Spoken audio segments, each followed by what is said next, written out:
Bismillahirrahmanirrahim, salatu wassalam ala ashraf al-mursalin. Mesdames et messieurs, je vous salue.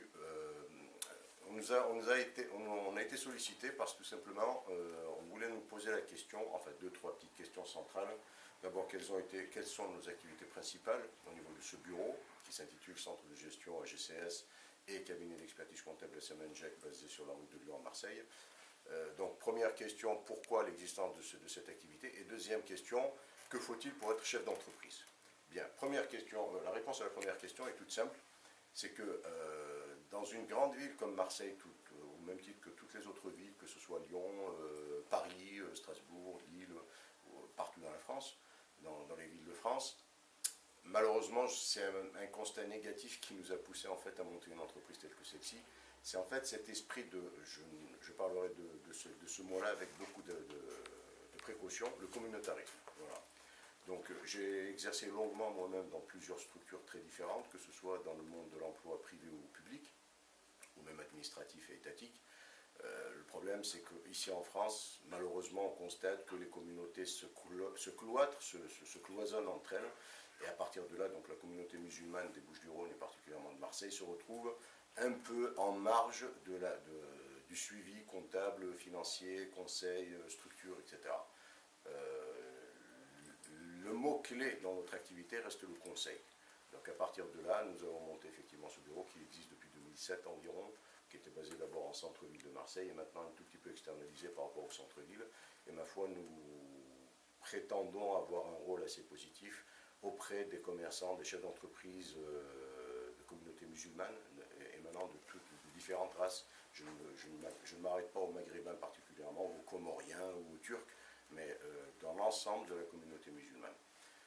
C'est avec grande fierté que nous voyons effectivement émerger des têtes de sociétés ou de chefs d'entreprise qui sont, ma foi, une fierté pour le monde musulman, malheureusement qui travaillent encore un peu dans l'ombre actuellement, mais progressivement nous activons à travers ce créneau de chaîne de télévision musulmane, Dar Iman TV, de les faire connaître. Vous les connaîtrez bientôt et vous en serez autant fiers que je le suis moi-même aujourd'hui, parce que quelque part j'ai un petit travail dans l'ombre moi-même pour essayer de les booster, de les encourager dans ces structures. Alors, le chef d'entreprise aujourd'hui en France, c'est quoi? C'est avoir un dynamisme fort, avoir une forte personnalité, avoir les outils techniques entre les mains, les outils juridiques et financiers également entre les mains, avoir une connaissance multidimensionnelle, polyvalente, pour pouvoir gérer une entreprise.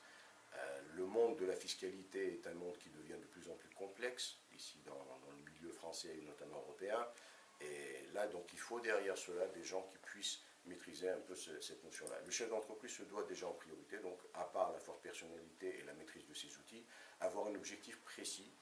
Et ça peut sembler complexe et difficile pour lancer une entreprise, mais je tiens à préciser et à signaler effectivement, plutôt le contraire, que je ne dirais pas que c'est facile, mais il s'agit simplement de volonté. Quand on a ce minimum de volonté, l'entreprise, n'importe qui parmi vous, mesdames et messieurs, vous pouvez lancer une entreprise, vous pouvez la créer, vous pouvez la diriger, vous pouvez la faire fructifier. Il y a beaucoup d'outils mis en place pour essayer d'aider les nouveaux créateurs d'entreprises. Nous en ferons bénéficier, bien sûr, ceux qui nous sollicitent, bien entendu, peut-être même à travers des émissions spéciales sur cette chaîne de télé. Pas seulement sur des sujets purement religieux, mais nous irons un peu sur les sujets d'ordre de fiscalité, comptabilité, finances, juridique, création d'entreprise, marketing, le marché dans son ensemble en France, que ce soit un marché interne ou un marché externe. La France est positionnée sur le bassin méditerranéen, disons un emplacement assez géopolitique stratégique.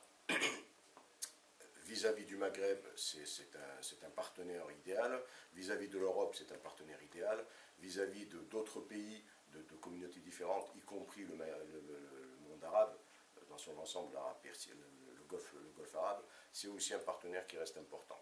Voilà. Donc à partir de là, cette position géostratégique fait que, ici en France, il y a énormément de choses à faire. Il y a beaucoup d'entreprises à créer, à diriger, à orienter. Les chambres de commerce sont ouvertes pour orienter ces gens-là. Nous sommes aussi là pour essayer de les orienter et de les informer. Voilà, tout simplement. Et derrière cela, en amont, je vais dire, c'est bien entendu la création d'emplois pour les enfants de notre communauté, qui sont de plus en plus diplômés, positivement diplômés, avec de très hauts diplômes, des compétences, des qualifications assez performantes, mais qui malheureusement ne trouvent pas de travail, vu, je ne vais pas rentrer dans le détail, tout le monde le sait, vu que, comme disait Cabrel dans l'une de ses chansons, quand tu t'appelles Saïd ou Mohamed, ça grince quelque part. Voilà. Donc le travail pourrait se retrouver dans ce contexte communautaire d'entreprises florissantes, d'entreprises émergentes, qui effectivement peuvent demain recruter dans notre milieu, assurer de l'emploi, assurer un avenir à nos jeunes et assurer bien sûr une bonne rentabilité, que ce soit pour l'entreprise ou pour le jeune lui-même ou pour le milieu social dans lequel évolue le jeune. Voilà, je tenais simplement à répondre à ces deux grandes interrogations. Nous avons été sollicités, comme je le disais en introduction, et aujourd'hui, donc, c'est avec fierté, je le répète encore, que je constate autour de moi des chefs d'entreprise émanant de milieux musulmans, je précise bien musulmans, sans préciser de nationalité particulière, y compris dans le monde des convertis, qu'aujourd'hui, il y a beaucoup d'individus qui émergent, et c'est avec une énorme fierté qu'on se prétend être musulman et jouer un rôle positif dans cette société. Je vous remercie pour votre attention, et j'aurai le plaisir, bien entendu, de vous revoir, certainement, j'en doute pas, surtout si vous restez de fidèles téléspectateurs. Merci.